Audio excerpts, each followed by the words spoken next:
siang, bersama saya di Lensa Nusantara. Saudara, sudah 13 hari semenjak ditetapkannya kembali sistem pemberlakuan pembatasan kegiatan masyarakat atau PPKM Darurat Mikro pada 3 Juli lalu. Akibatnya terdapat sejumlah ratusan destinasi wisata di Yogyakarta yang mengalami penurunan pendapatan secara drastis, atau memang bisa kita lihat di sini tidak adanya mobilitas dari wisatawan sama sekali. Hal ini sejalan dengan setelah adanya seruan dari Pemda DIY untuk menutup sejumlah tempat-tempat wisata di Yogyakarta guna mengurangi kerumunan. Hal ini sesuai dengan instruksi dari Mendagri. Tak seperti biasanya, tempat yang selalu ramai pengunjung ini kini terpantau sepi.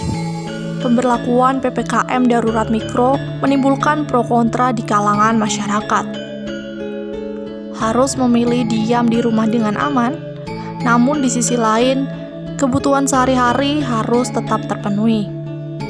Dilema Malioboro, di mana sebagian besar warganya menggantungkan pendapatan pada sektor pariwisata. Tidak ada pengunjung, mudah-mudahan cepat selesai, Mas. Cepat selesai, bisa pulih lagi. Nggak juali tadi, supaya jaga jarak, menjauhi kerumunan, bisa masa ini kan. Sementara, Jumat 2 Juli lalu, setelah mengadakan rapat koordinasi dengan kepala daerah dan juga instansi, Gubernur Daerah Istimewa Yogyakarta, Bapak Sri Sultan Hamengkubuwono ke-10, menyatakan mendukung adanya PPKM. Beliau menghimbau agar semua warga tetap mengikuti peraturan yang telah ditetapkan. Ya, saudara, dampak dari PPKM Mikro ini selain memang untuk mengurangi mobilitas dari masyarakat dan juga kerumunan, namun di lain sisi juga berdampak pada kelumpuhan di berbagai macam sektor ekonomi. Salah satunya adalah sektor pariwisata ini. Kemudian dari pihak masyarakat juga sempat mengatakan cukup cemas apabila mereka harus bertahan hingga tanggal 20 Juli mendatang tanpa adanya bantuan dari pemerintah. Dari Yogyakarta, Yulia Safitri melaporkan. Selamat siang, kembali lagi di Lensa Nusantara. Saudara, sudah lebih dari 1 tahun semenjak pandemi COVID-19 ini ditetapkan pada awal tahun 2020 lalu. Banyak sektor ekonomi yang terdampak, baik secara domestik maupun secara global. Setelah tingkat lonjakan kasus COVID cukup melandai pada beberapa bulan lalu, banyak pelaku usaha ini yang mulai bangkit dan juga membangun usahanya dari awal. Namun, dengan diterapkannya kembali sistem PPKM Darurat Mikro ini, membuat para pelaku usaha menjadi lesu dan takut apabila pada akhirnya mereka harus gulung tikar. Nah, sistem ini juga kembali diberlakukan karena memang pada bulan ini terjadi lonjakan kasus COVID yang cukup signifikan.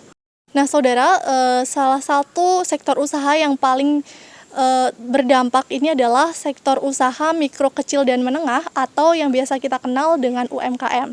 Saat ini saya sudah berada di rumah produksi salah satu UMKM di Yogyakarta, yakni UMKM Salakmas yang tepatnya berada di Sidosari, Wonokerto, Turi, Sleman. UMKM ini bergerak di bidang pengelolaan buah salak yang nantinya akan dijadikan olahan seperti minuman sari salak, manisan salak, keripik, wajik, dan juga dodol salak. Semenjak diterapkannya kembali sistem PPKM darurat pada 3 Juli lalu, membuat UMKM Salakmas ini mengalami penurunan profit hingga 99%. Seluruh kegiatan produksi terpaksa berhenti total akibat tidak adanya pesanan dari konsumen.